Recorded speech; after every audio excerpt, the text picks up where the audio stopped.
तुमची गाठच पडणार नाही. त्यावेळेस पाया पडले, म्हणले देवा असं कसं जमेल. त्यावेळेस रामचंद्र प्रभूंनी उशाप दिला, रात्री गाठ पडणार नाही, दिवसा गाठ पडेल. चक्रवाक नावाचा पक्षी असतो बघा, कधी शेतात भिजवायला गेला असाल ना. रात्री या झाडावरून बायको ओरडते आणि त्या झाडावरून नवरा ओरडतो. दोघं रात्री एकत्र येत नाही. ऐकलं असेल ना ते आवाज, चक्रवाक प्राण्याचा आहे.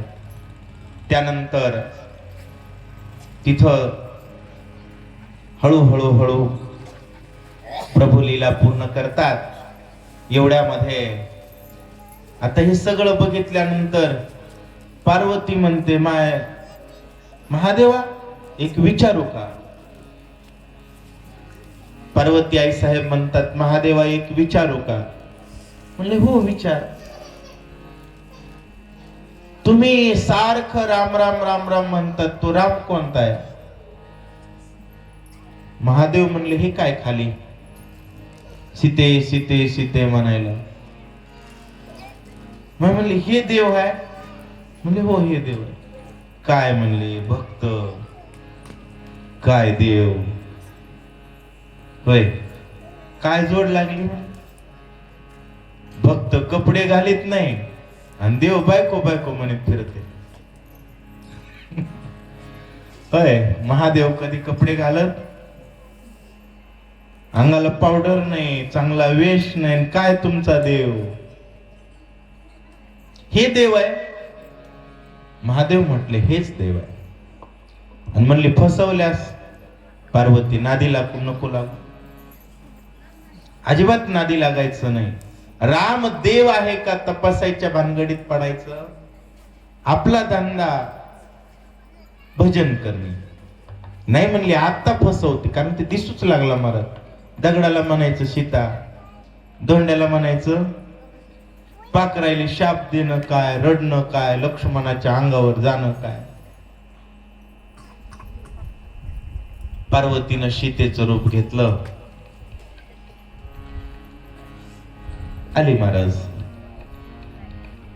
रामाला फसवण्यासाठी. अहो मालक, मी आता गेले होते म्हणले, आता गेले होते आणि आता येईपर्यंत एवढं वेड्याने कसं करायला माझ्यासाठी. जरा बी कुठं जाऊ नये का. तुमचं माझ्यावर एवढं प्रेम पाहून मला आनंद वाटला नाही. सीतेच्या रूपात. आता पार्वती इकडं म्हणू लागली, रामा मी आले, मी सीता आहे. रामाने इकडं तोंड करायचं, सीते म्हणायचं, झाडाला मिठी मारायचं. लक्ष्मण म्हणलंय पिक्चर कोणता लागलाय, लक्षातच येत नाही ना. पुन्हा त्या ठिकाणी समोरून पार्वती यायचे आणि म्हणायची, रामा मी इकडं आहे. रामाने उलट तोंड फिरवायचं आणि सीते म्हणून झाडाला मिठी मारायची. लक्ष्मण म्हणू लागले कळत नाही. ब्रह्मादिक देव सुद्धा विस्मित झाले, नेमकं काय. आणि पुन्हा पार्वती जवळ आली म्हणते, रामा मी इथं आहे. राग आला महाराज आणि म्हटले, आई तू काय, तू का आई. पार्वती म्हणली ओळखलं. महादेवांनी सांगितलं होतं जमत नाही. लक्ष्मणजी म्हणतायत की रामा सीता इथं आहे. लक्ष्मणाच्याच अंगावर जाऊ लागले महाराज. आणि पार्वतीला तू का आई म्हटल्यानंतर मेकअपच गळाला महाराज. ती आहे तुळजापूरची तुका आई. पुन्हा थोडा वेळ झालं, ही लीला सुरू आहे भगवंताची. पुन्हा एकदा म्हणले मेकअप चुकला असेल. पुन्हा सीता झाली, पुन्हा फसवायला आली. त्यानंतर म्हणले, आई येडी आहेस का तू? काय म्हटले? आई येडी आहेस का तू? त्या ठिकाणी येडाई. कोणती आई? येडाई. अशा प्रकारची लीला करतात. पुन्हा शबरीच्या ठिकाणी भगवान जातायत. शबरी वाट पाहते. मातंग ऋषींना आशीर्वाद दिलेला होता, शबरी तुझं अंतःकरण स्वच्छ आहे, अखंड वाट पहा, एक दिवस तुझ्या घरी प्रभू रामचंद्र येतील. त्या दिवशी पासून शबरी रोज रस्ता झाडतीये, रोज फूल आणतीये, रोज फळ आणतीये. माझ्या रामासाठी फळ द्यायचंय म्हणून रोज नवे बोर आणत होते. जब मेरे राम जी का आवन होगा, शबरी की कुटिया का पावन होगा।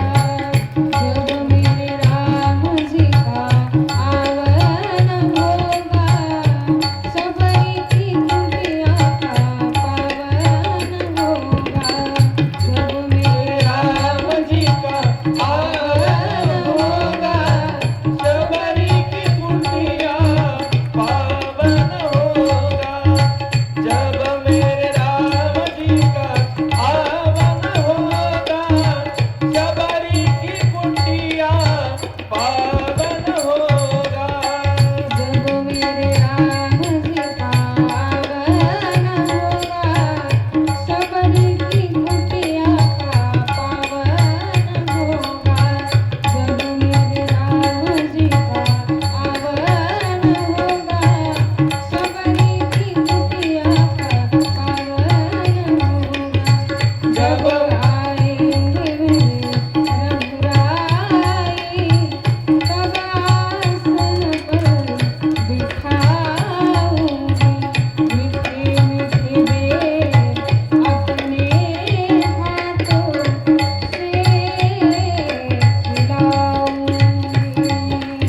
जब मेरे राम जी का आवन होगा, शबरी की कुटिया पावन होगा। प्रभु रामचंद्र भगवान की जय.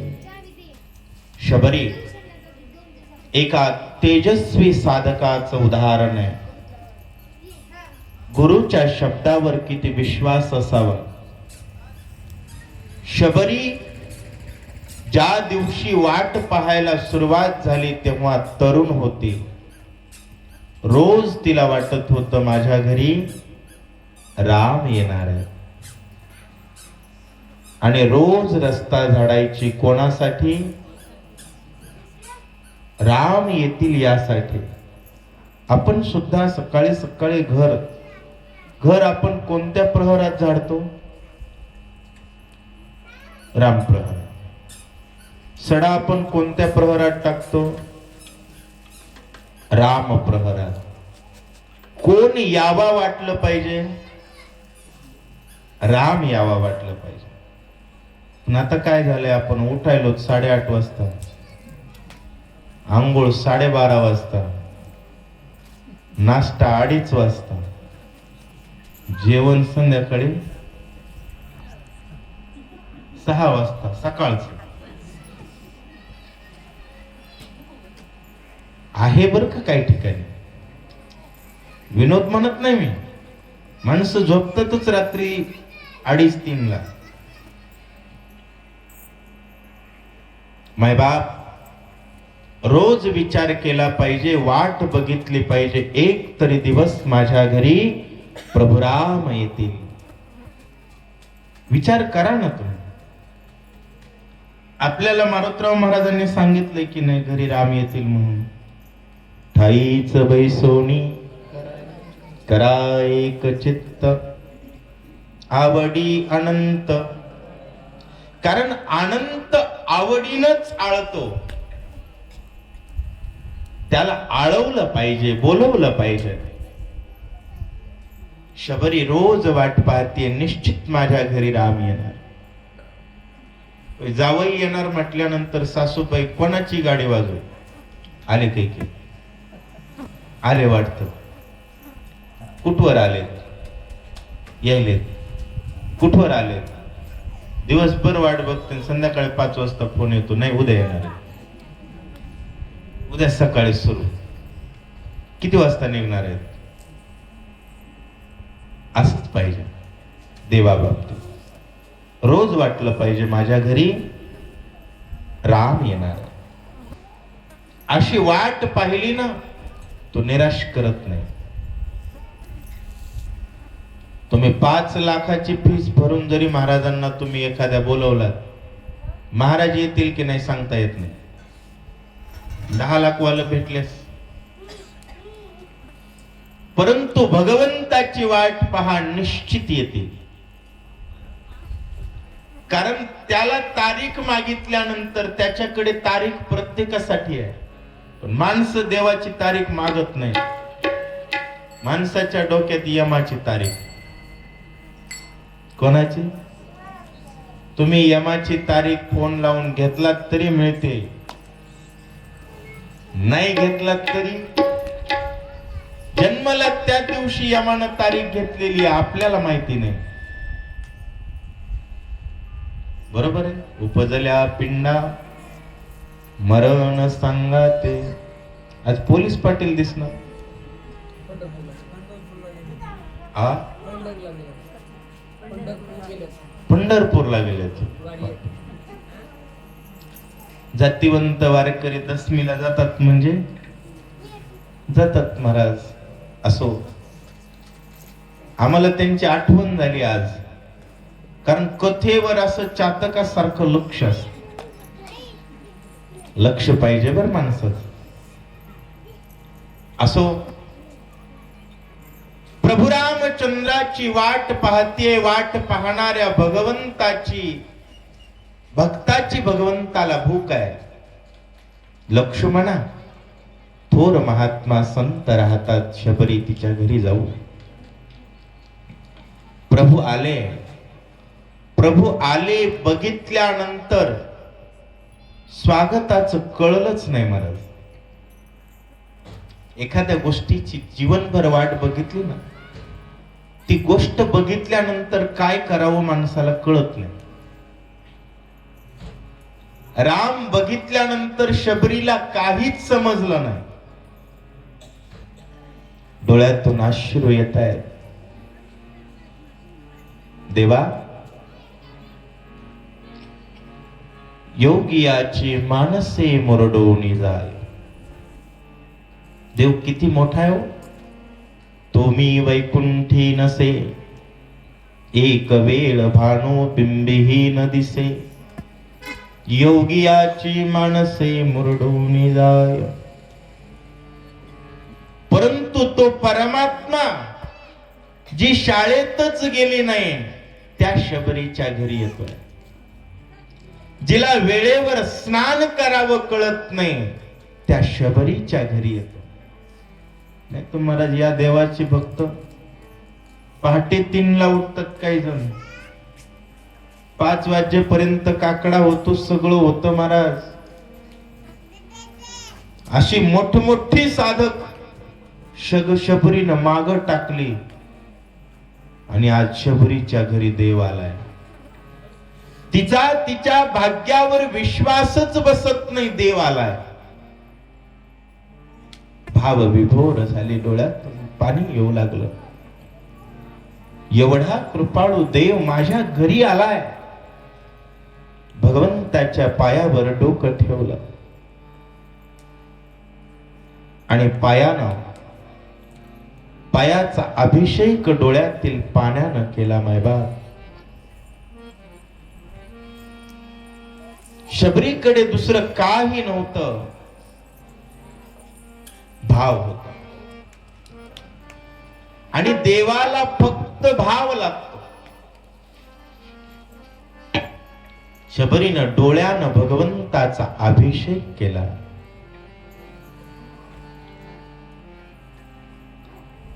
देवाचं खूप विषय आहे महाराज. तेथ पै भक्ती एकमी जाणे, तेथ सान थोर न म्हणे, आम्ही भावाचे पाहुणे भलतेया. भगवान भावाचे पाहुणे आहेत. शबरीला काही हरिपाठ पाठ होता? शबरीला काहीच पाठ नव्हतं. कोणताच ग्रंथ शबरीनं उघडला नव्हता. पण सर्व ग्रंथाचा बाप शबरीच्या घरी आला. शबरीच्या डोक्यावर हात ठेवला भगवंतांनी. शबरी, बाजूला द्रोणामध्ये वनफळ बोर होते महाराज. दिले. दिल्या बरोबर प्रभू रामचंद्र खातात. उष्टी बोर आहेत. उष्टी. महाराज कसं आहे, उष्टी आहेत का कशी आहेत देवाला घेणं देणं नाही. देवासाठी आहेत का महत्वाचे, भाव महत्वाचा. भागवतामध्ये प्रसंग सांगितला जातो. भगवान गोपाल कृष्ण झोपलेले होते. गोवळ्याची लेकर. घरी दूध असायचं पण प्यायला ताकही मिळायचं नाही महाराज. आता 10 म्हशी असणाऱ्याच्या घरी काळा चहा असतो बरं. आता तसंच होतं त्याही वेळेस. एका गोवळ्याचा मुलगा ताक प्यायला भेटलं त्याला 1 ग्लास भर. ताक प्यायला मिळाल्यानंतर सकाळी सकाळी, आता गवळ्याची लेकरं आहेत महाराज, आपल्याकडे मोठ्या जातीत जन्माला आलेली मोठ्या बापाची लेकरं बिना ब्रश करताच चपटी घेतात. परंतु ते गोवळ्याचं लेकरू सकाळी सकाळी ताक घेतलं आणि ताकाचा घोट पिल्याबरोबर त्याला वाटलं ताक गोड आहे. मग गोड आहे तर कोणाला द्यायचं? कृष्णाला दिलं पाहिजे. हा ग्लासच कृष्णाला नेऊन द्यावा, ते भांडच द्यावं. पण पुन्हा वाटलं भांड्यातलं गोड नसेल, ग्लासातलं गोड असेल तर मला ग्लास नेऊन द्यावा. पुन्हा विचार केला, म्हणला ग्लासातलं गोड नसेल आणि तोंडातलं गोड असेल तर, कारण जे गोड आहे ते देवाला द्यावं. भाव लक्षात घ्या. तसंच गवळ्याचं पोरग गेलं महाराज. आता कृष्णाच्या पुढं गेलं डायरेक्ट. ऊ ऊ ऊ करायला. आता बोलताय तोंडात ताक असल्यास कसं बोलताय? ऊ ऊ ऊ. ते म्हणले अरे काय? म्हणला ऊ. देव म्हणले काय? ऊ म्हणला. ऊ म्हटलं की देवानं आ केला. आ केल्याबरोबर यानं चिळकांनी मारली. गुळणी देवाच्या तोंडात घातली त्यावेळेस भगवंताच्या डोळ्यातून अश्रू आले.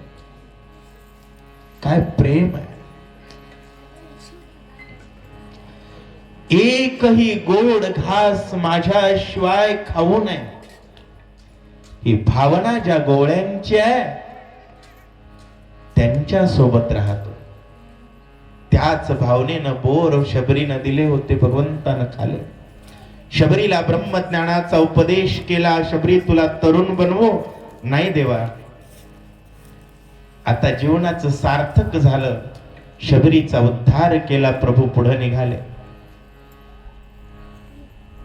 पुढे ऋष्यमुख पर्वताच्या ठिकाणी वाळीनं त्रास दिलेला सुग्रीव आणि त्याच्या सोबत हनुमंतासारखे वीर राहत होते.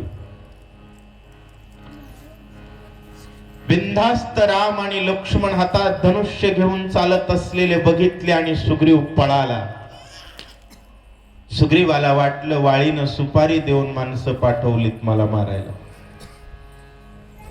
कारण ऋष्यमुख पर्वताच्या ठिकाणी वाळी येऊ शकत नव्हता.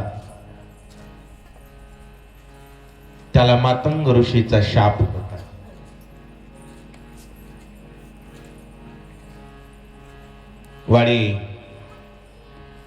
वाळीनं दुदुंबी मारल्यानंतर मातंग ऋषींनी शाप दिला होता. रामाला बघितलं, सुग्रीव पळाल्या सुग्रीवाच्या मागे हनुमानजी गेले. हनुमानजी म्हणतात, सुग्रीवा का पळाला? सुग्रीव म्हणतोय, अरे हनुमंता, 2 माणसं या वनात येतात, ती मला मारायला आले तसं वाटतंय, तू जा समाचार घे का आलेत. तेवढंच हनुमानजी येतात. आल्यानंतर वृक्षावर हनुमानजी आहेत. प्रभू रामचंद्र वृक्षाखाली लक्ष्मणाच्या मांडीवरती निद्रिस्त आहेत. कथेमध्ये पहिल्यांदाच हनुमानजींचं आगमन आहे. कपीवर्य महारुद्र हनुमान की जय. बघितलं महाराज हनुमंतानं, राम लक्ष्मण आहेत, मग आता शेवटी माकड आहे.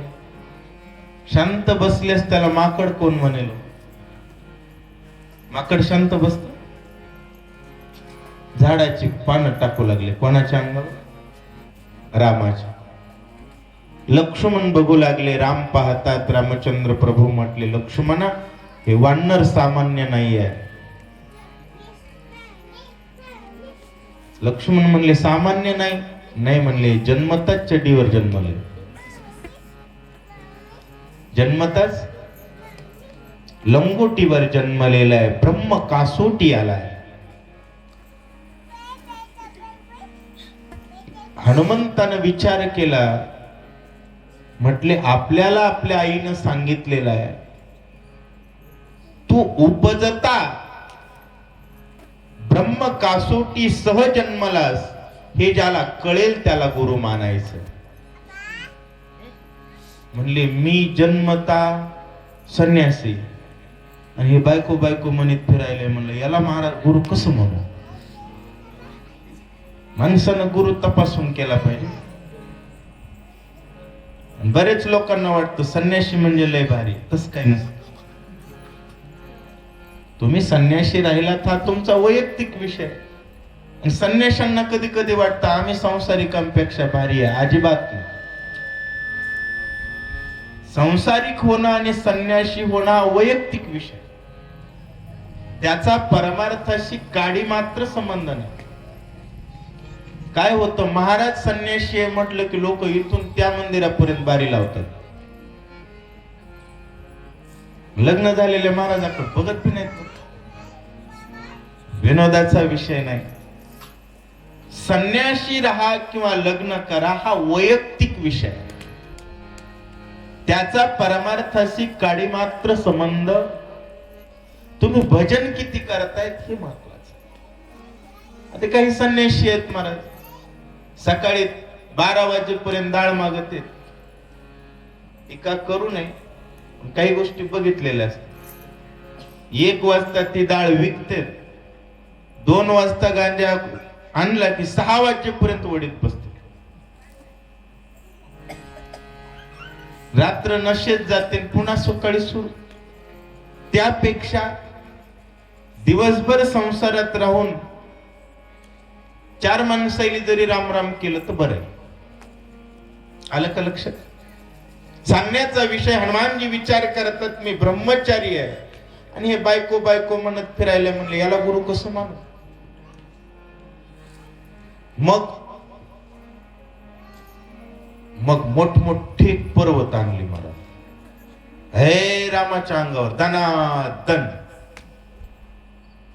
पर्वत टाकायला सुरुवात केली. मोठं झाड हातात घेतलं आणि हातामध्ये झाड घेऊन रामचंद्र प्रभूंच्या समोर आलाय.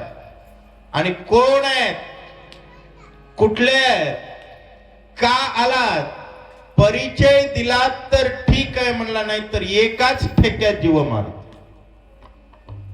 रामचंद्र प्रभू म्हटले, बाबा मी दशरथाचा मुलगा राम आहे, वनात वडिलांनी पाठवलंय म्हणून आलोय आणि बायको चोरीला गेले, शोधत शोधत आलो आणि सुग्रीवासोबत आम्हाला मैत्री करायची. सांगितल्यानंतर हनुमंताच्या लक्षात आलं, आता मालकानं सांगितलेलं काम झालं म्हणून आगाव काम काहीतरी केलं पाहिजे. पुन्हा तोच वृक्ष मोठ्यानं मारला. रामचंद्र प्रभूंनी धनुष्यानं वृक्ष उपडला, फेकून दिला. अनेक पर्वत टाकले. रामचंद्र प्रभूंची सर्व पर्वत प्रभूंनी तोडले. पुन्हा धनुष्याला बाण लावला. बाणाचा वारा हनुमंताला लागला. 7 समुद्राच्या पलीकडे हनुमंत पडले. धावत धावत वारा आला. वारा हनुमंताचे वडील आहे. सांगितलं, बाबा जा, बाण मारणाराचे पाये धर आणि आजपासून त्याचंच भजन कर. हनुमानजी आले. प्रभू रामचंद्रांना शरण जातात. पायापाशी घ्या म्हणतात. लक्ष्मण म्हटले, रामा अजिबात घ्यायचं नाही म्हणले. आता दगड घालू लागलं म्हणले. तुम्ही ऐकत नाहीत म्हणून पाया पडायला म्हणले. रात्री झोपलाव की दगड घाल. रात्री झोपलात की दगड घालतो. त्यावेळेस प्रभू म्हटले, हा लक्ष्मणा तुझ्या लक्षात आलं नाही.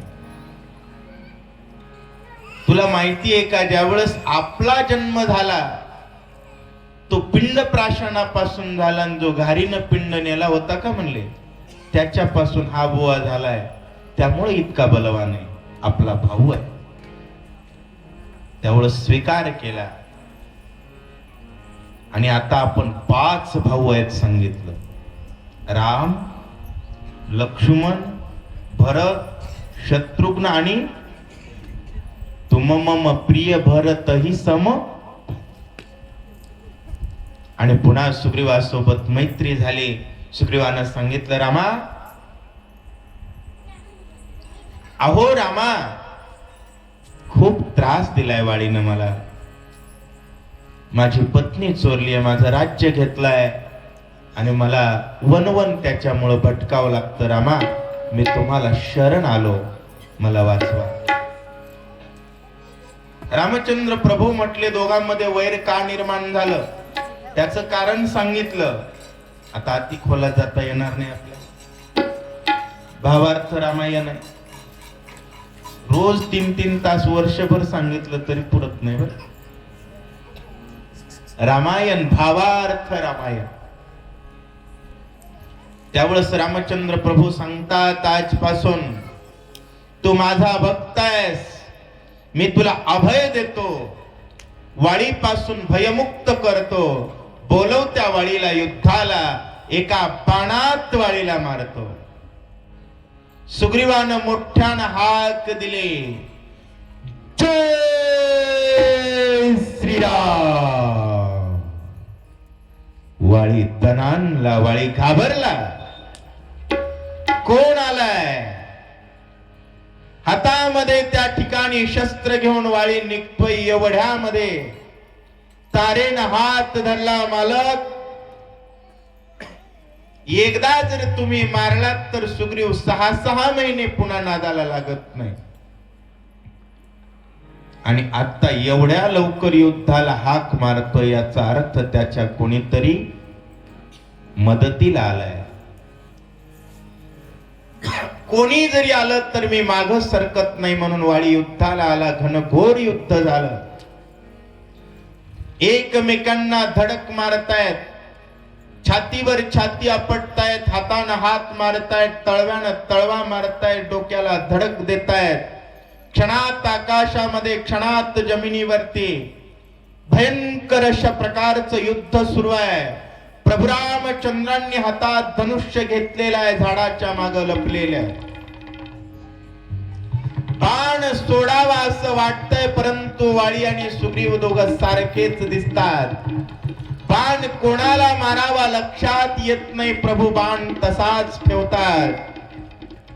वाळीनं त्या ठिकाणी सुग्रीवावर विजय मिळवला. सुग्रीव उड्डाण करून ऋष्यमुख पर्वतावरती आला आणि प्रभूला बारीक आवाजात म्हणतोय, भगवंता अहो शरणागती देतो म्हणलात आणि आज माझा जीव जात होता. ओ देवा का असं केलात? भगवंतांनी सांगितलं, सुग्रीवा दोघं सारखी दिसत होतात. चुकून तुला बाण लागला तर शरणागत मारल्याचा दोष लागेल म्हणून. त्यानंतर प्रभू सुग्रीवाला कमळाची माळ देतात. वाळीकडे आशीर्वादाची कश्यप ऋषीची माळ आहे. भगवंतांनी त्या ठिकाणी सांगितल्यानंतर सुग्रीव पुन्हा जातो, पुन्हा युद्ध होत, पुन्हा सुग्रीवावरती आक्रमण करण्यासाठी वाळी आकाशात उड्डाण करतो. सुग्रीव खाली आहे तोपर्यंत बाण सोडला, वाळी धाडकन जमिनीवरती पडला. वाळी मेला. मरता मरता रामाला म्हणतो, रामा अहो अधर्म केला, सुग्रीवापेक्षा मी तुम्हाला मदत केली असती. प्रभू म्हणतात, दुष्ट नष्ट चांडाळा, स्वतःच्या भावाच्या पत्नीकडे वाकडी नजर करणाऱ्या माकडा, तुला आत्ता धर्म कळतो? मला लपून का मारलात बाण? कश्यप ऋषीच्या वरदानाची किंमत राहावी म्हणून प्रभू समोर आले नव्हते. पण लक्षात ठेवा, लपून मारला काय आणि समोरून मारला काय, मारला हे महत्वाचं. कारण दुष्टाचा नाश करणं महत्वाचं आहे. त्यानंतर सुग्रीवाला राजा केलं. 4 महिने चातुर्मासासाठी प्रभू थांबले. पावसाचा काळ आहे. पुन्हा सुग्रीवाला बोलवलं आणि सर्व वानर सैन्य सीतेच्या शोधासाठी निघताय. आता सीता भक्ती आहे आणि भक्तीचा शोध भजनानं लागत असतो बर का. जोरदार भजन करायचंय, टाळी सर्वांनी वाजवायची. यमाची कंटाळी बसेल अशी टाळी वाजवावी. श्रीराम जय राम जय जय राम, श्रीराम जय राम जय जय राम, श्रीराम जय राम जय जय राम, श्रीराम जय राम जय जय राम, श्रीराम जय राम जय जय राम, श्रीराम जय राम जय जय राम, श्रीराम जय राम जय जय राम,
प्रभु रामचंद्र भगवान की जय। राजा सुग्रीव आपल्या सर्व वानर सेनेसह सीतेच्या शोधासाठी आलेला आहे. लक्ष्मणानं त्याला आणलेला आहे. सुग्रीव कोणाला म्हणावं? ग्रीव म्हणजे मान, सु म्हणजे चांगला. ज्याचा समाजात चांगला मान सन्मान आहे तोच राम सेवेत येतो. आणि कोणाला घेऊन येतो? वा नरांना. कोणती नर? वा नर. कारण वानरच राम सेवा करतात.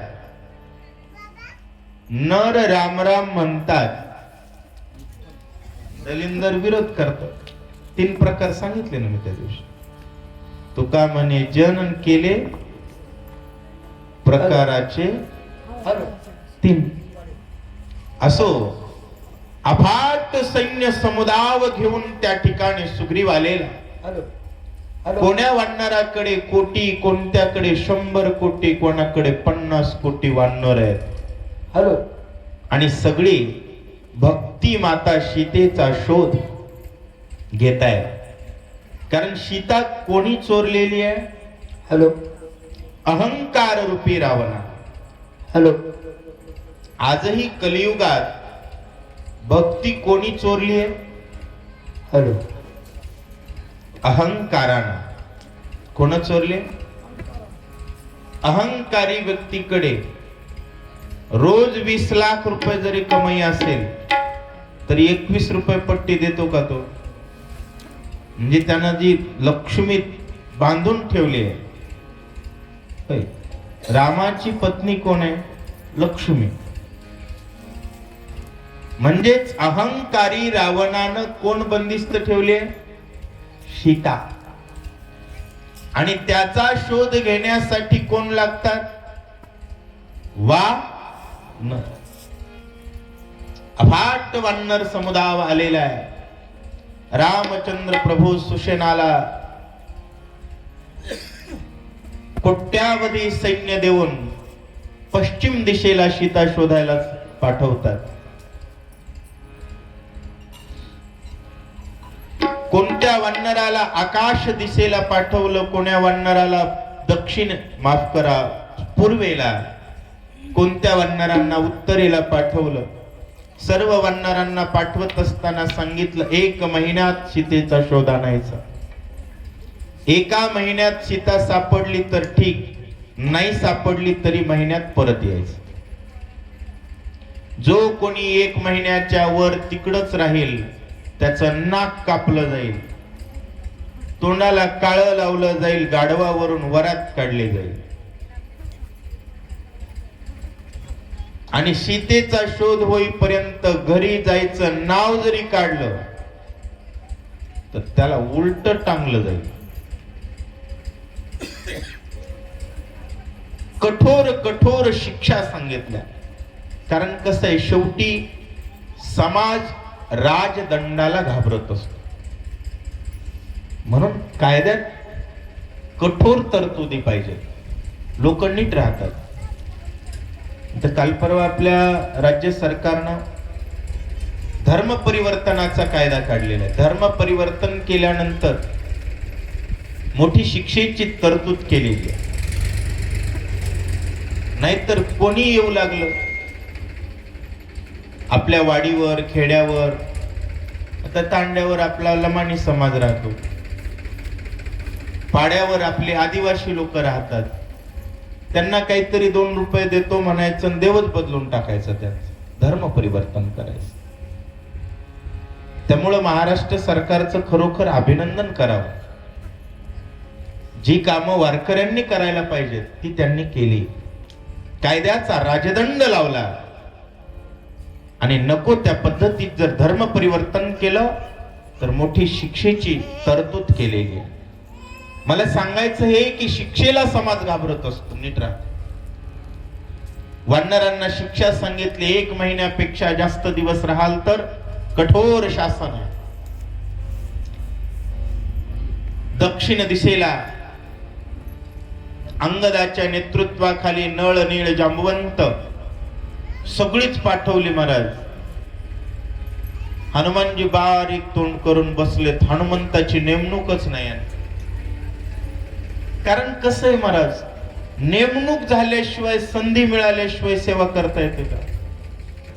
आता तुमच्या गावातील 4 सज्जन मंडळींनी आम्हाला बोलवले म्हणूनच दरबारात सेवा करायला मिळेल. त्यांचे उपकारच आहेत की मायबाप. आणि एवढे उपकार कोणाचे आहेत? तुमच्यामुळं आज आमचा वेळ कथेत जातोय. नाहीतर रिकाम्या माणसाचा वेळ कुठं जाईल सांगता येतं. त्यामुळं सेवा देणारे श्रेष्ठ आहेत, वंदनीय आहेत. हनुमानजींची नेमणूकच होत नाही. बारीक तोंड केलं महाराज, बाजूला बसलेत. काय करणार? नाव येईपर्यंत अवघड असत. आता पत्रिकेवर नाव टाकलं वैजनाथ महाराज, आमचा जीवात जीव आला. म्हणलं आता काही अडचण नाही, सेवा मिळाली ना. 18 पद्म वानर सर्व दिशेला गेले, हनुमंताचं नावच नाही पत्रिकेत. हनुमानजी म्हणले अवघड आहे. जांबवंत म्हातारा हुशार आहे. म्हातारी माणसं लागतात. म्हाताऱ्या माणसांना कळतं बरं का, कोणाला कुठं ठेवलं पाहिजे, कोणाला कोणतं काम दिलं पाहिजे. नाहीतर आम्ही माणसं ढकल पास आहेत. आम्हाला कुठं तरी पास केलं जातं. बरोबर आहे का? कारण ज्ञानी निवती परमार्थ बोधे, पंडित निवती पदबंधे, लोक निवती कथा विनोदे, ग्रंथ संबंधे जगनिवे. लोक निवती कथा विनोदे. लोकांना कथित विनोद आवडतो आणि मला विनोद सांगताच येत नाही. आम्हाला कोण पास करेल? होय, एखादा विनोद झाला का? 6 दिवस झालेत ना, येतच नाही. पदबंध, स्वराचं फारसं ज्ञान नाही. जे आहे ते आहे. होय, त्याच काय असत? जे आहे. ज्ञानी निवती परमार्थ बोधे. ज्ञानी माणसं परमार्थ व्यवस्थित आहे. हनुमंतानं विचार केला, सर्व वानर पाठवली पण म्हणले हनुमानजी राहिले. जांबवंतानं विचार केला आणि सुग्रीवाला सांगितलं, रे बाबा तेवढा दे ना आमच्या सोबत. हनुमंताचं नाव घेतल्याबरोबर हाजीर. प्रभु रामचंद्र भगवान की जय. आणि कसं आहे, सीतेचा शोध लावणाराच लिस्ट मध्ये नव्हता, बाकी सगळे लिस्ट मध्ये होते. आणि असं होतं बरं का परमार्थात. हातचा राहतो, गणित फिसकून जात. हातचा आला आणि चांगल्या कामाला हाक मारल्याबरोबर हजर म्हणावं, त्याला शहाणा म्हणतात. उग कारण सांगायचे नाहीत. नाही तर काही महाराज लोकांनी कारण सांगायची सवय असते. कुठंच कथा नसते. आमची इथं आहे, आमची तिथं आहे, आम्हाला जमत नाही, आमच्याकडे वेळ नाही. राम कथा मसन वाट्यात जरी आहे म्हणलं तर लगेच निघाव माणसं. कुठं? कारण मसन वाट्यात आपला नंबर 1 चा भजन्या कुठं राहतोय?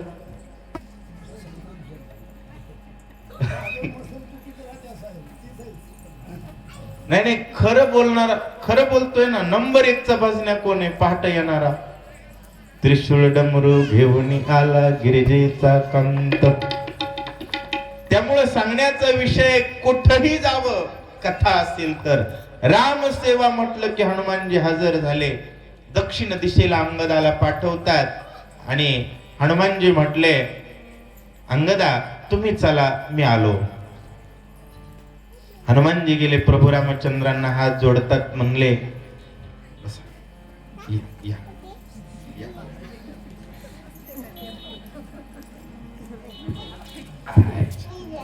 जमलो.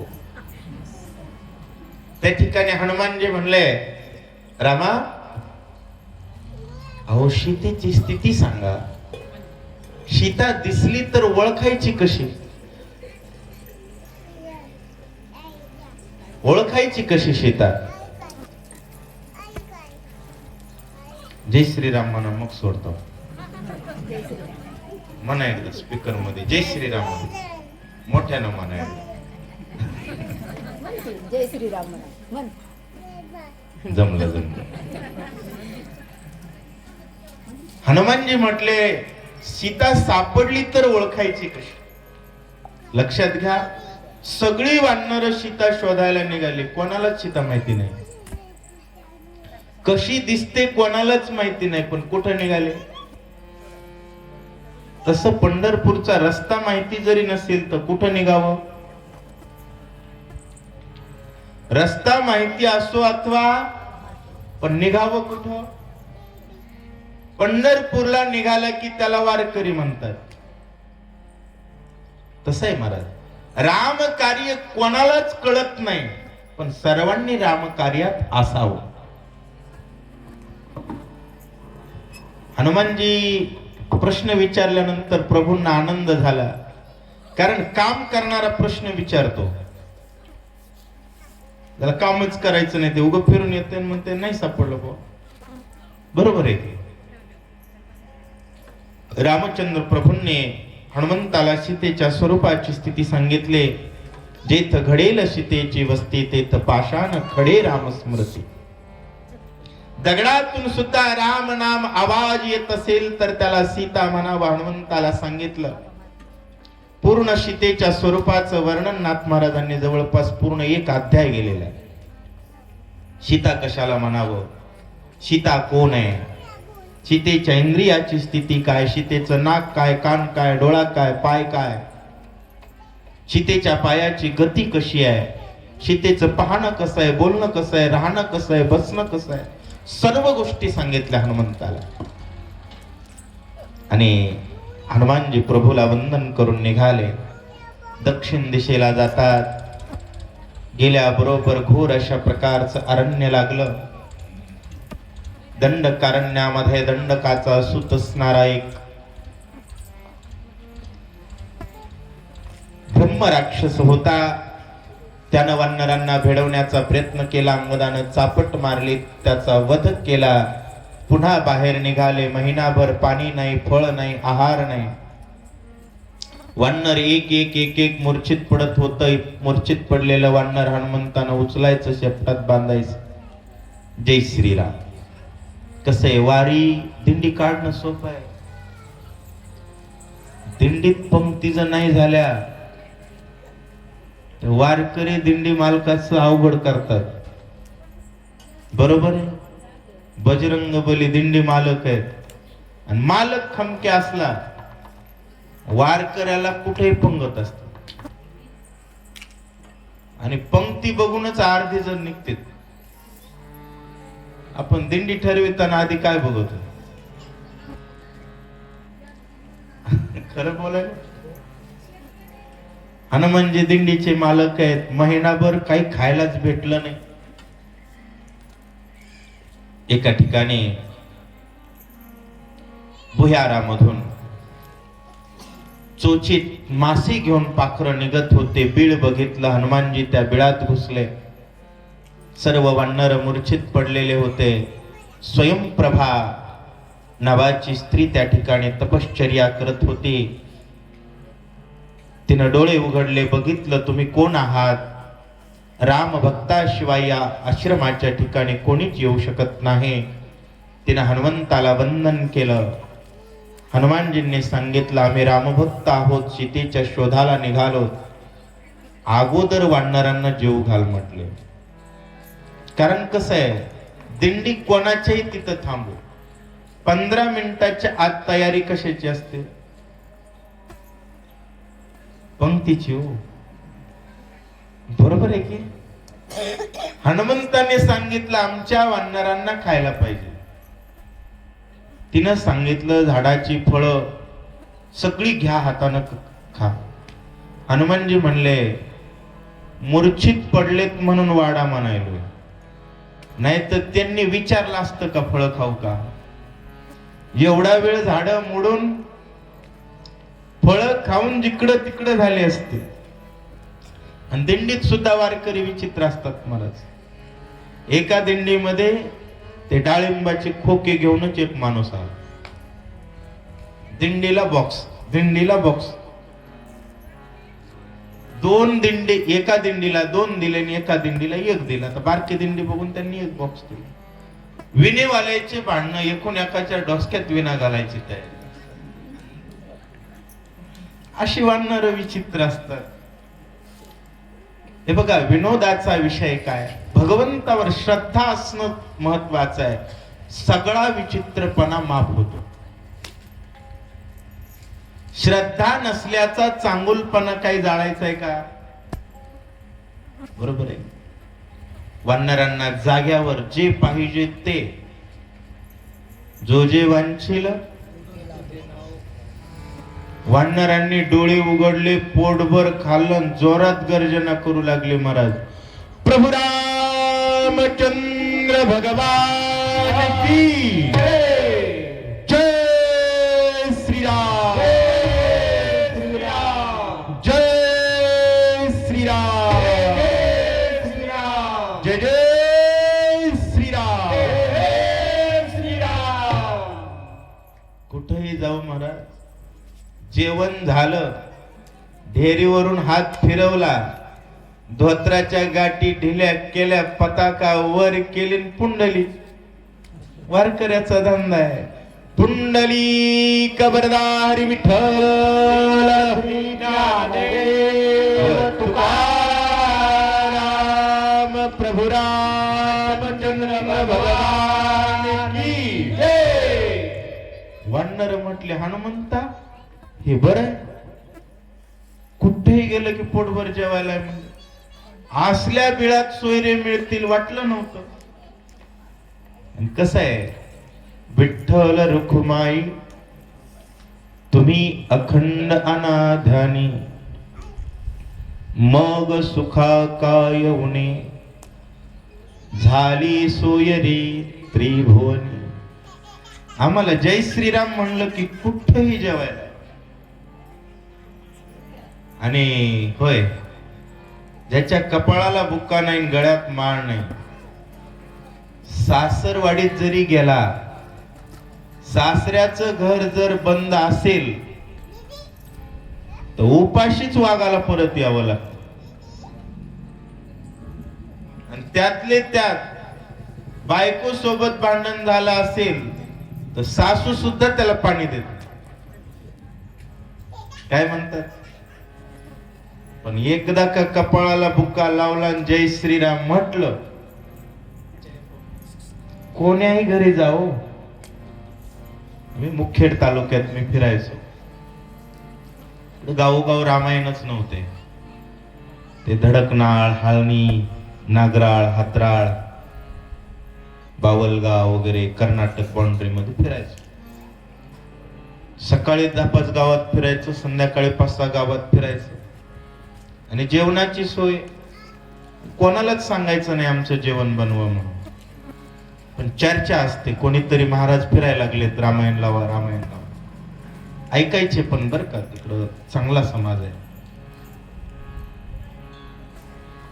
मग कोणाच्या तरी घरासमोर अचानक जाऊन गाडी उभी करायचे आणि म्हणायचं, आई भाकर आहे का? महाराज त्या माऊलीनं घरामध्ये दुर्डी पालती घालायची, एखादी भाकर असली की लगेच आणायची, नाही तर थांबा महाराज, थांबा महाराज, आत्ता बनवून दे 2 मिनिटात. लेकरू जेवण्यासाठी उरलेली भाकर असेल तर ती सुद्धा महाराज तुम्हाला धरा, पुन्हा लेकराला बनवून देते. हा भाव, हे प्रेम, ज्याच्या दारात उभं राहिलो त्याची जात माहिती नाही, ज्या गावात उभं राहिलो ते गाव माहिती नाही, पण जय श्रीराम म्हटलं की प्रेम 100% आहे. या प्रेमाच्या जातीत प्रवेश करा मायबाप. जय श्रीराम म्हणायला ज्या म्हाताऱ्यांनी लेकराला शिकवलं नाही, त्या म्हातारीच्या देखत कुत्र बिस्किट खातय, म्हातारी शिवे फुटके मागते घरोघर. आईची शपथ खरी स्थिती आहे. खरं सांगतोय मी, खोटं नाहीये. किनगाव मध्ये मल्हारराव होळकर शाळा आहे. आम्ही तिथं गेलो. शिवरात्रीचा दुसरा दिवस होता. हनुमंताचं मंदिर आहे, बाजूला एक छोट मंदिर आहे, एवढंच चौरंगपाट एवढं. मध्ये एक शेंदूर लावलेला दगड आहे आणि त्या दगडाच्या पुढे पोळीचा नैवेद्य होता. मी मुख्याध्यापकांना विचारलं, म्हणलं सर हे मंदिर कोणाचं आहे? पोळीचा नैवेद्य बघितला आणि विचारावं वाटलं मला. म्हणले महाराज बाळू मामाच्या मेंढ्या आल्या होत्या. बर, त्यातलं एक मेंढीचं पिल्लू मेलं म्हटले आणि त्या पिल्ल्याच्या नावानं समाधी केली. बाळू मामाच्या नावानं ज्या मेंढ्या फिरतात, बाळू मामांना जाऊन किती वर्ष झालं?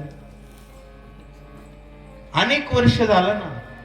त्यांच्या नावानं ज्या मेंढ्या फिरतात, त्या मेंढीच्या पिल्ल्याच्या नावानं ज्या दगडाला शेंदूर लावलाय, त्या शेंद्राच्या पुढे तू पण पोळी आहे. 6 कोटीचा बंगला बांधणार म्हातार बिना कुटक्याचं मरतय. त्यामुळं रामाचं व्हा. कोणाचं व्हा? अहो, रामाचं भजन करणाऱ्या माऊलीच्या नावानं म्हशीच्या रेड्याचं मंदिर आहे, तिथं सप्ताह आहे. कोणाचं मंदिर आहे? म्हशीच्या रेड्याचं. आमदाराच्या बापाला भाकरी नाहीत बर. आमदाराचा बाप बनण्यापेक्षा रामाचा भक्त बना. माय बाप, जगाच्या पाठीवर एवढं मोठं भाग्य नाही. वानर नाचू लागले, स्वयंप्रभा बघू लागली, म्हणले आज जन्मात उद्धार झाला माझा. राम भक्तांची सेवा झाली. हनुमानजी म्हणतात तुझा उद्धार होईल. तिनं सांगितलं, हनुमानजी म्हणतात आता आम्हाला बाहेर निघायचं सांग. त्यावेळेस तिनं सांगितलं डोळे झापा. हनुमंतांना आधीच सांगितलं वानरांना डोळे झापा, म्हणलं की झापायचे. उघडे ठुले कोणासारखं होते? भागवतात आपण ऐकतो ना, पेंद्यानं रट्टे खाली बघा. हो ना? पेंद्या म्हणला डोळे झाकले की दुसऱ्या घरात जातय. कसं जातय बघू म्हणलं, सावण्यात अडकल. गवळणींनी विनोदाचा विषय सोडा. डोळे झापले आणि डोळे उघडा कोणी म्हणतच नाही. मग थोड्या वेळानं डोळे उघडले तर समुद्र आहे. भयंकर मोठा समुद्र, लाठावर लाठा येतात. आता वानर विचार करतात कुठं जायचं. मग म्हणले राम कार्य झाल्याशिवाय परत गेलं की सुग्रीवानं सांगितले नाक कापितो, गाढवावर बसवतो. वरात बायका घेत नाहीत घरात. सुग्रीव काढल्याशिवाय राहत नाही वरात. ज्यावेळेस बहलोल खान आणि बहलोल खानाला सोडून दिलं छत्रपती शिवाजी महाराजांच्या सैनिकांनी, त्यावेळेस राजे पत्र लिहितात 7 सरदारांना ज्यावेळेस रणभूमीच्या ठिकाणावरून 7 सरदार पळून आले होते बहलोल खानापासून, त्यावेळेस छत्रपती शिवाजी महाराज पत्र लिहितात, अबलाही घरोघर खऱ्या लाजतील आता, रण सोडून सेना सागर आमचे पळता. हातात बांगड्या घालणाऱ्या महिला सुद्धा तुमची तोंड बघून लाजतील म्हणले, कारण राजानं दटवल्याशिवाय सैन्य काम करत नाही. महाराज त्या सैनिकांना राग आला आणि 7ही सेनापती सैन्यात घुसले आणि 7ही सेनापती मारले गेले. असो, मला काय सांगायचं होतं, वानर विचार करतात गेलो तर अवघड होईल. मग काय करावं लागेल? पडले जमिनीवर, म्हणले आता मरूया आपण. मरायचंय तर मरायचंय म्हणले, थोडं भजन करू. होय, राम राम म्हणता जाओ माझा प्राण. म्हणले प्राण का जाईना, पण राम राम म्हणो. थोडं राम राम म्हटलं की कथेत सुद्धा जीव येत असतो. बरं, भजन करूया.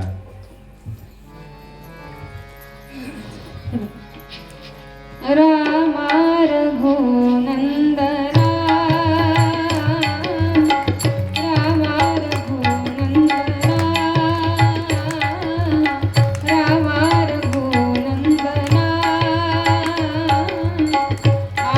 आश्रमातया कधी रे शिर, आश्रमातया कधी रे शिर, रामा रघुनंदना,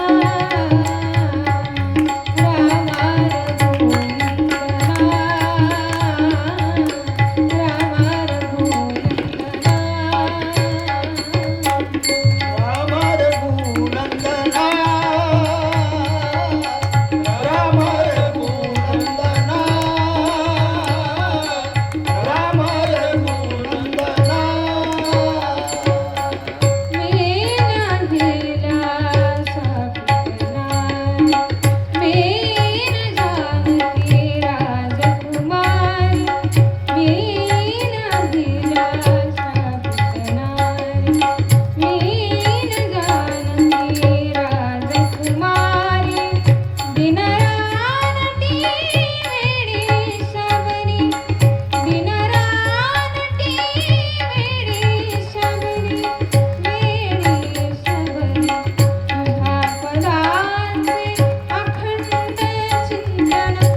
विषयाचा नोहे खेळ.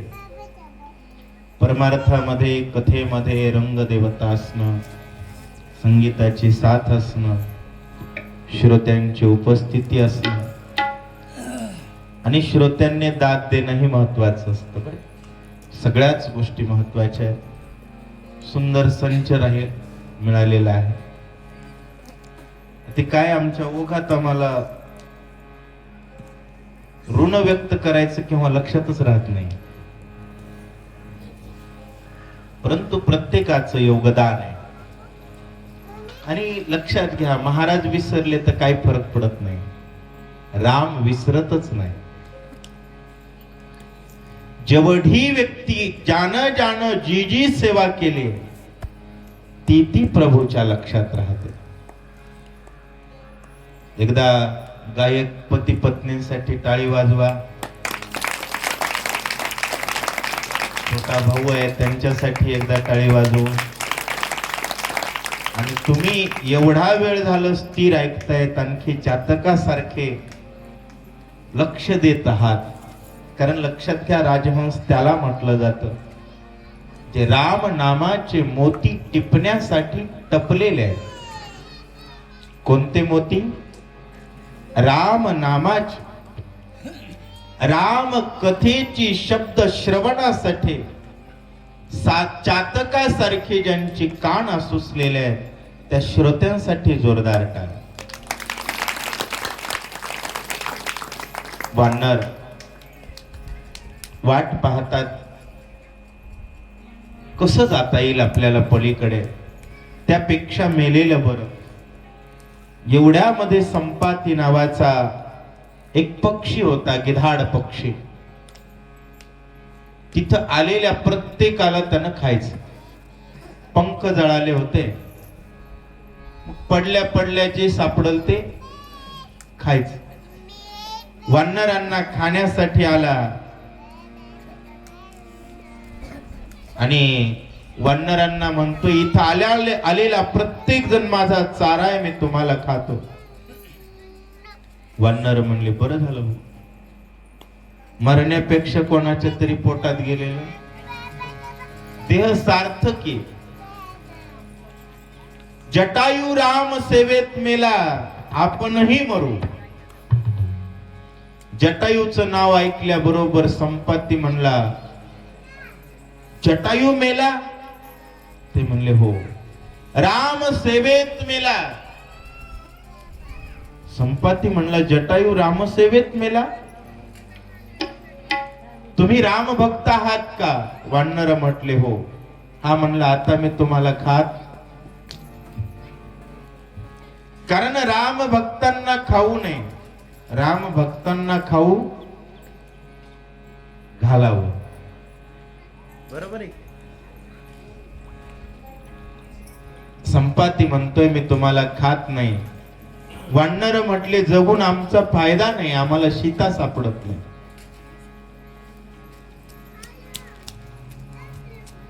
संपाती म्हटला, मला सीता माहिती आहे, पण मला पंख नाहीत. पंख असती तर मी सीता आणली असती. अशोक वनाच्या ठिकाणी मला सीता दिसतीये. भाव आहे बरं. लंकेत रावणानं सीता नेली आहे. मला जर पंख असती तर एवढ्यात पंख फुटली. कारण काय नोहे केले, एका चिंतिता विठ्ठले. गोरा कुंभाराला हात फुटले ना, तुडवलेलं बाळ परत आलं. भगवंताच्या सेवेची ज्याची इच्छा आहे, नवलाची गोष्ट ऐक सखे बाई, कुंभाराने बाळ तुडविले पाय. नवलाची गोष्ट ऐक सखे बाई, कुंभाराने बाळ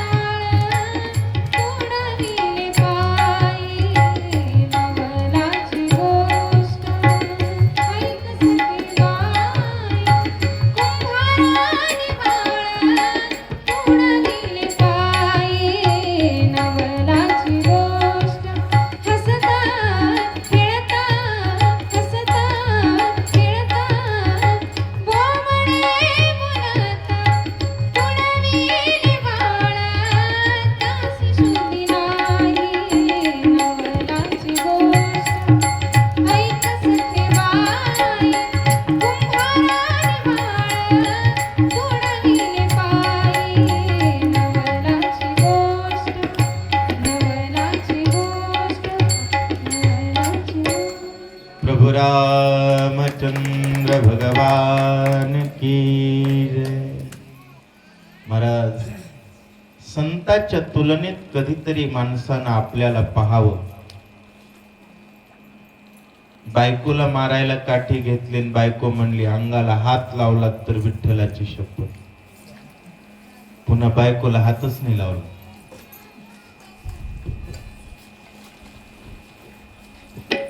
पुन्हा दुसरी बायको करून दिली. दुसरी सोबत राग. पुन्हा मारायला गेले. नाही, दुसरी मुलगी तीच बहीण दिली. आणि सासू म्हणली पहिलीला जसं सांभाळले तसं. पहिलीला हात लावला नाही, दुसरीला जन्मलेलं लेकरू तुडवून टाक. संसार झाला का नाही?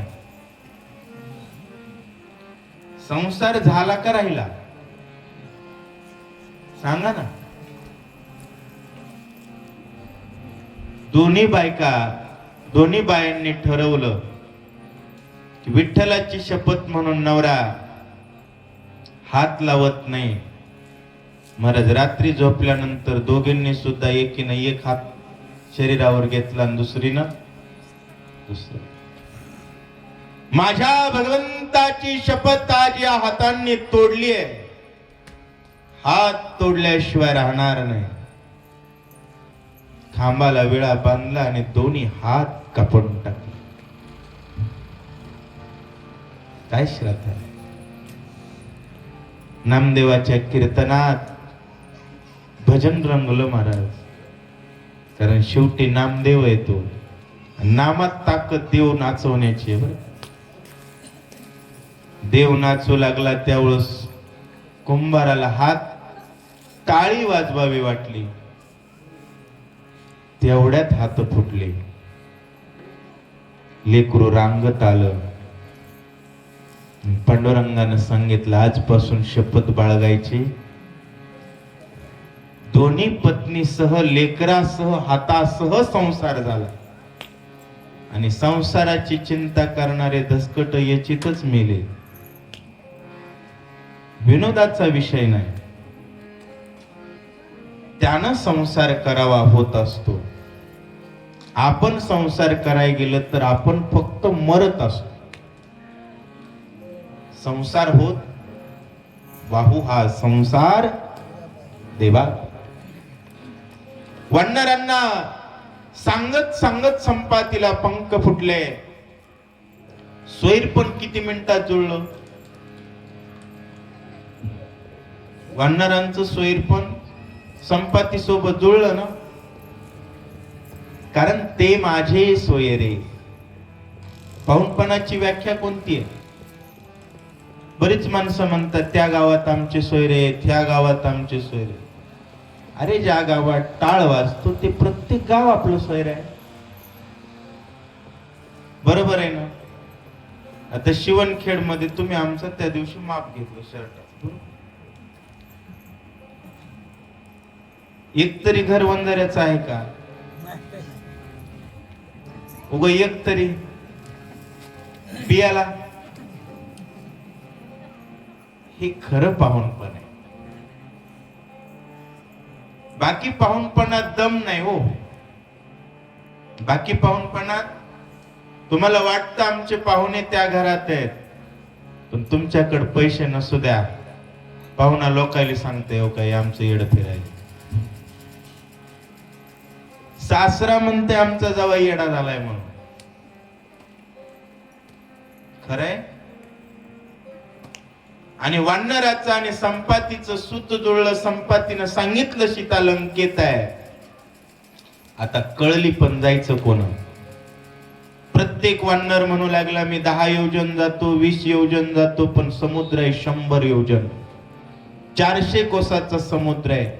वानर फार तर या पर्वतावरून त्या पर्वतावर, या झाडावरून, समुद्रावरून उडी कोण मारेल.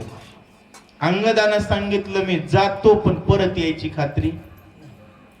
प्रत्येकानं उड्डाण सांगितलं. शेवटी जांबवंत म्हटला आपल्याकडे हातचा आहे ना, हातचा हनुमंत. शांतच बसला होता, त्याचं इथंही नाव शेवटी. आणि भारी भाषण करणाराचं भाषण शेवटी असतं बरं.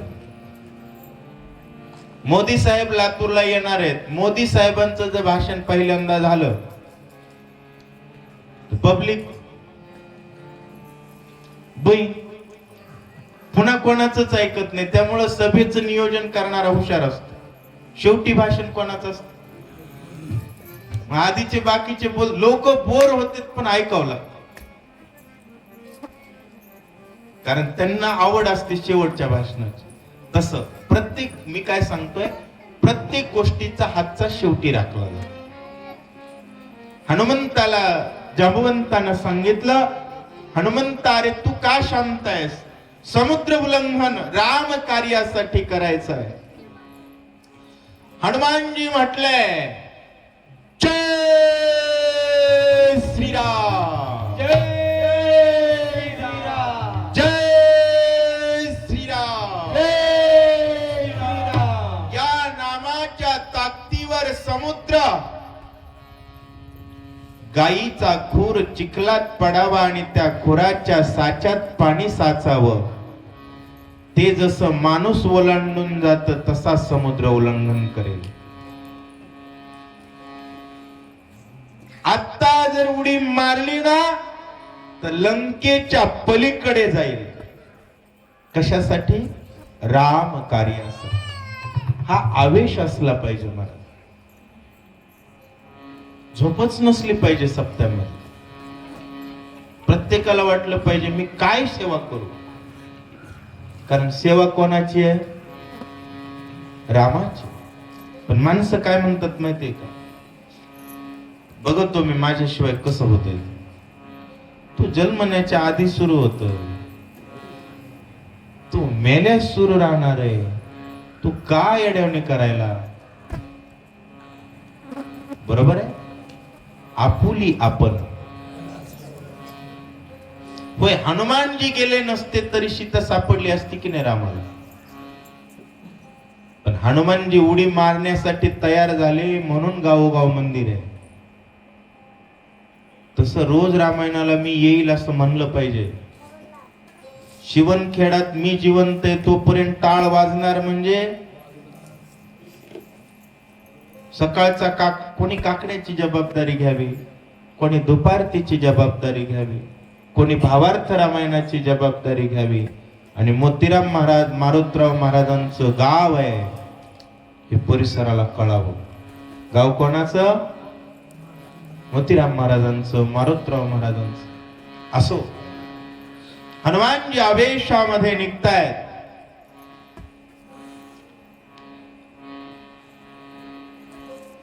महेंद्रगिरी पर्वतावरती त्या ठिकाणी हनुमानजी जातात. वानरांना सांगितलं सर्वांनी दगडाला मिठी मारा, पर्वताला मिठी मारा. माझ्या उड्डाणाच्या वाऱ्यानं तुम्ही हवेत उडाल. पुन्हा समुद्रात पडलात तर अवघड होईल. सर्व वानर उत्तर दिशेला गेली. मोठमोठ्या पर्वताला कवळाटून वानर बसलेली आहे. हनुमंतानं ढिसाळ रूप वाढवलं आणि जोरात गर्जना केली. प्रभू रामचंद्र भगवान की जय श्रीराम, जय जय श्रीराम. हनुमंतानं उड्डाण केलं. समुद्राचं पाणी आकाशापर्यंत पोहोचलं. उड्डाण पाहणारी सर्व देव लोकांची समुद्राच्या पाण्यानं आंघोळ झाली. समुद्राचं पाणी सत्य लोकापर्यंत पोहोचलं. एवढ्यामध्ये समुद्रानं विचार केला, राम भक्त जातोय. होय, राम भक्त जातोय तर सेवा घडली पाहिजे. हा भाव जिवंत असणं गरजेचं आहे. बरं, प्रत्येकाला वाटलं पाहिजे. रामकथा सुरू आहे तर महाराज आमच्या घरी आले पाहिजे. प्रत्येकाला ते वाटलं पाहिजे. हा, प्रत्येकाच्या घरी येऊ शकत नाही. मग आपल्या गावातली रोजचे रामायणवाले न्यायचे घरी. ते खूप मोठा परमार्थ आहे हो. लोकांना कळत नाही. लोक काय करतात, आपल्या गावच्याला येड म्हणतात, बाहेरच्याला अरे बाबा गावचं सोनं त्याच भावात विकतं, परगावचं सोनं, परगावचं कोळसन गावचं सोनं बरोबरी होते का? सोनं ते आणि कोळसा तो. त्यामुळं आपल्याची कदर करायला शिकलं की परमार्थ वाढतो. माणसानं गावातल्या रामभक्तांना सन्मान दिला पाहिजे, परगावच्यांना तर देतोच, त्यात काही विषय आहे का? सांगण्याचा विषय असा आहे, समुद्रानं सांगितलं मैनांद्री हनुमानजी आकाश मार्गाने जातायत, काहीतरी सेवा कर. मैनांद्री पर्वत उंच वाढला, सुंदर प्रकारची फळमुळ घेऊन त्या ठिकाणी पर्वत वाढतोय. हनुमंतानं पाहिलं, हनुमानजी आपला उड्डाणाची गती वाढवतात, मैनांद्री वाढतोय, हनुमानजी वाढतात, मैनांद्री वाढतोय, हनुमानजी वाढतात. शेवटी मैनांद्रीच्या डोळ्यात पाणी आलं. कारण महाराजांना घरी चला म्हणताना घरी चला म्हणायचं. आपले 3 मजली बंगला आहे, महाराज आलंच पाहिजे, हा येत नसते. मोठेपणा नाही, भाव दिसला पाहिजे. मैनांद्री मोठा होत होता, मग अनुरेणू थोकडा हनुमानजी त्याच्यापेक्षा मोठे. मैनांद्रीच्या डोळ्यात पाणी आलं. राम भक्ताची सेवा घडत नाही. हनुमानजी मी तुमच्याशी मोठं होण्याची स्पर्धा करत नाही, तुमची सेवा घडावी विनंती आहे, पाय लागावा मला. त्यावेळेस हनुमानजींनी डाव्या पायाचा अंगठा टेकला, पर्वत रसा तळाला गेला. हनुमानजी पुढे निघाले. सुरसा नावाच्या स्त्रीला देवलोकांनी पाठवलं हनुमानजींचं बळ पाहायला. सुरसेनं तोंड आ केलं, 10 योजन मुख पसरलं, हनुमानजी 20 योजन. सुरसा 30 योजन, हनुमानजी 50 योजन. सुरसा 70 योजन, हनुमानजी 100 योजन. सुरसा 100 योजन झाले की हनुमानजी बारीक झाले, मच्छरा एवढे. सुरसेच्या तोंडातून कानातून जय श्रीराम, जय श्रीराम. सुरसेनं बघितले, म्हणले माय गेला की, पण उपकार आहेत म्हणले माय गपचिप गेला, नाहीतर जीवच मारताय. आणि हनुमंताचं एकमेव गिराईक आहे, तोंडात उडी मारली जिवंत सोडला, असं एकच नाव आहे सुरसा. बाकी तोंडात उडी मारल्यानंतर काळीच फाडल्याशिवाय बाबा बाहेर निघत. हनुमंतानं उड्डाण केली, आशीर्वाद देते सुरसा. पुन्हा सिंहिका नावाची राक्षसी जी सावलीच गिळायची, तिने हनुमंताची सावली गिळली. हनुमंताची गती खुंटली. हनुमानजी म्हटले, हे मला मारायला आलं नाही, हे प्रत्येकाला मारतय, आणि प्रत्येकाला मारणाराला मारलं पाहिजे. सुरसा फक्त हनुमंताला गिळायला आलती म्हणून हनुमानजी चकली मारून गेले. कारण संतांना स्वतःसाठी आलेल्या विघ्नाला संत दुर्लक्षित करतात, पण समाजाचं विघ्न मात्र समूळ नष्ट करतात. तो संताचा स्वभाव आहे. सिंहिकेनं हनुमंताला गिळलं, त्यावेळेस सिंहिकेचं पोट फाडलं आणि हनुमानजींनी सिंहिकेला मारलं. हनुमानजी पुढे निघतात. प्रभु रामचंद्र भगवान की जय. वेळेची काही अडचण नाही की, मला थकवा येत नाही, भगवंताची कृपा आहे आणि आपल्यावर सगळ्यावरच आहे. श्रवणी ऐकता श्रीरामचंद्रा, भरता लागली योग मुद्रा, विसरला तो निद्रा चंद्रा, कृपा रघुवीराची ऐसे. कानानं राम ऐकत असताना ज्याला भूक तहान विसरते, झोप विसरते, समजावं याच्यावर भगवंताची कृपा आहे. नाही तर बऱ्याच जणांना पहिली ओवी रामायणाची सुरू झाली, प्रसाद देताना त्याला वाटतं सुरू झालं, ते म्हणते संपलं. पण एक सांगू, घरी झोपण्यापेक्षा हे बरं.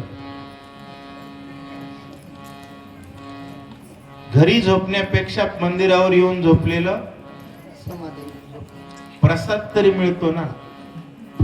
बरं, हाजरी पडते ना. हाजरीचे काही मार्क असतात ना. आता ते परीक्षा निघाले, प्रॅक्टिकल 20 मार्काचं 15 घेतली की पास होते. तसं आशीर्वादाचे 15 आणि प्रॅक्टिकलचे जय श्रीराम. उद्धार होत असतो. बरं, रामायणाला आल्यानंतर उद्धार होतोच. आपलं कुठं सुरू आहे? सिंहिका मारले, हनुमंताची उड्डाण, लंका माग राहिली आणि नीट पडलंकेत गेला.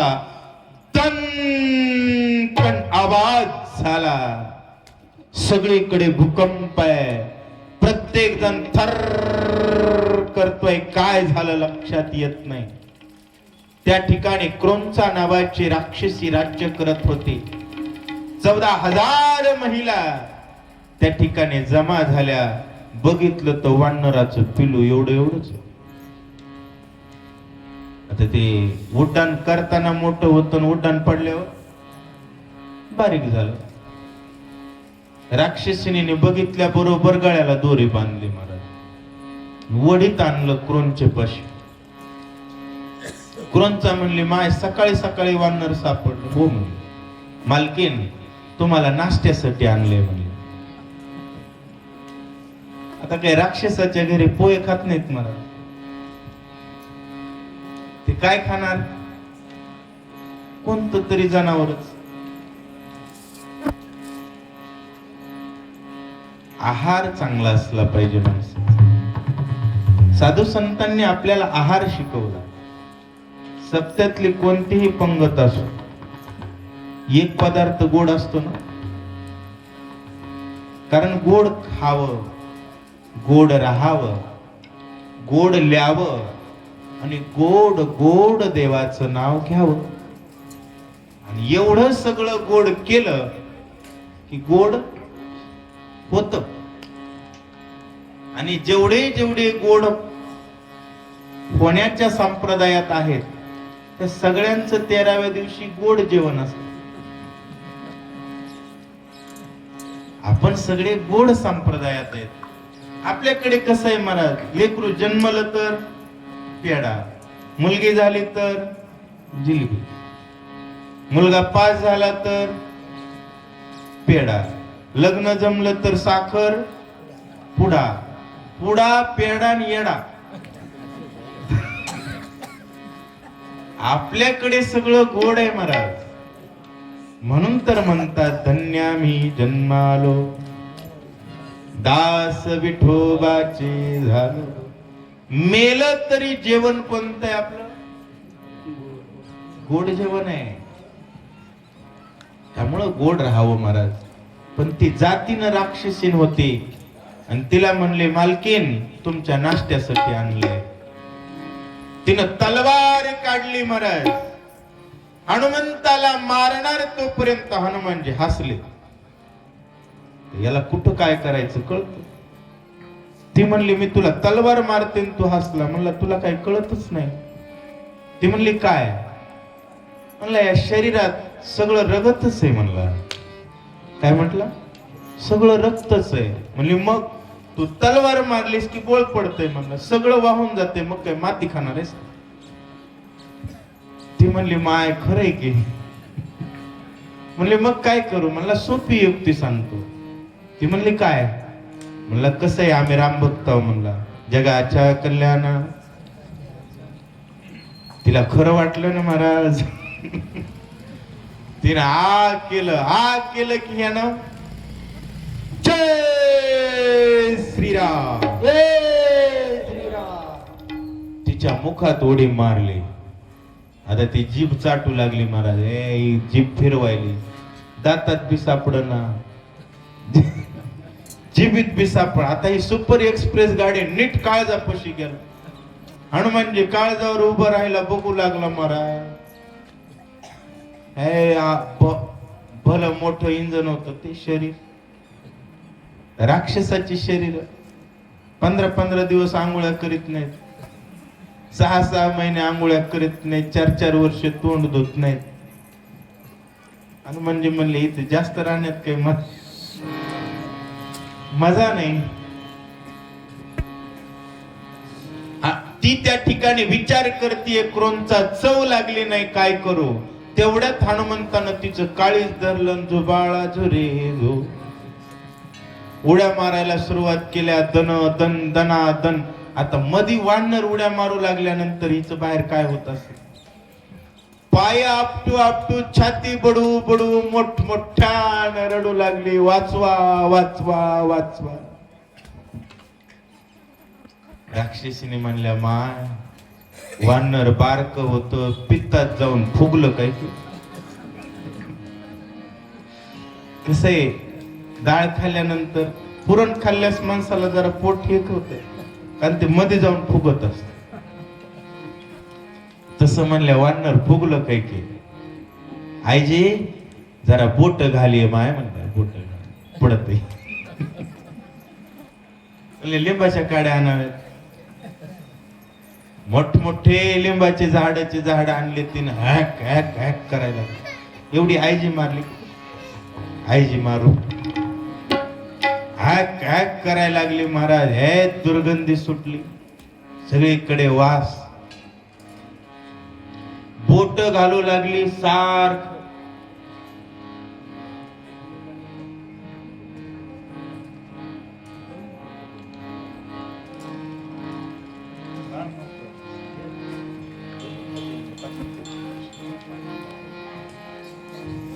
ऐका, मोठमोठ्यानं ओकू लागले महाराज, सगळी घाण नाली भरली. तेवढ्यामध्ये हनुमंतानं शेपूट सोडलं बाहेर. हाय म्हणल्या राक्षसीने, आता आईजी वाचली. म्हणल्या आईजी मरतच होती. आईजीचं काही तर भाग्य. शेपूट ओढू लागले, किती बी शब्दाचा ढीक चिडीक. माय म्हणल्या, पिलू तर एवढंच होत, शेपूट एवढं काय करावं लागेल. झटके देऊ लागले, झटके देऊ लागले. हनुमानजींना मध्ये कंटाळा आला. 14,000 राक्षसीने म्हणले, आता एकच झटका देऊ, वानर बाहेर निघाले. हनुमंतानं काळीज असं पकडलं. राक्षसीने माग पुढं झटकन झटका दिल्या. बरोबर हनुमंतानं काळीज धरलं. प्रभू रामचंद्र भगवान की तनकन क्रोधचा खाली पडली.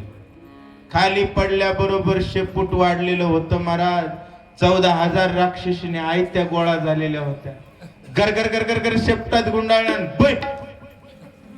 माशाईली म्हणले, आज तुम्हाला नुकतीच समुद्रातली माश. वारकऱ्याकडे सगळ्यांना जेवायला असतं बरोबर. त्या गावात एक म्हातारी होती, अशी वाक 90 कोण असा 90चा. चलू लागली अशी काठी टिकीत. हनुमानजी तिला म्हणले, हे म्हातारे, लंका कुठे सांग, नाही तर एकाच ठेक्यात मारतो. ती म्हणले, मला मारून काय फायदा, माग बघ म्हणली, लंका माग आहे, तू पुढे आलास. त्यावेळेस हनुमानजींनी उलटी किराण केले, लंकेच्या शिखरावर उड्डाण केले. पहिल्यांदा रावणाचा ध्वज मोडून टाकला.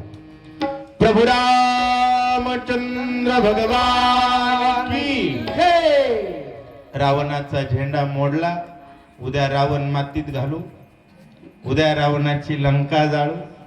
आणि मग रावण एकदा मारला की ऐकायला शक्ती, करायची भक्तीन खायची नुक्ती, 100% मुक्ती. अशा प्रकारचा विषय. आरती लावावी. उद्या सुद्धा 3 तास कथा होणार आहे. परवा दिवशी सुद्धा 3 तास कथा होईल. त्यामुळं कथेची काही अडचण. कालच्या 1 तासाच्या बदल्यात आज 1 तास वाढवून आणि 1 दिवसाचे 3 तास वाढवून. तुम्ही कंटाळत नसल्यास आम्हाला कंटाळा अजिबात नाही. प्रभू रामचंद्र भगवान की जय श्रीराम. जय श्रीराम. जय जय श्रीराम.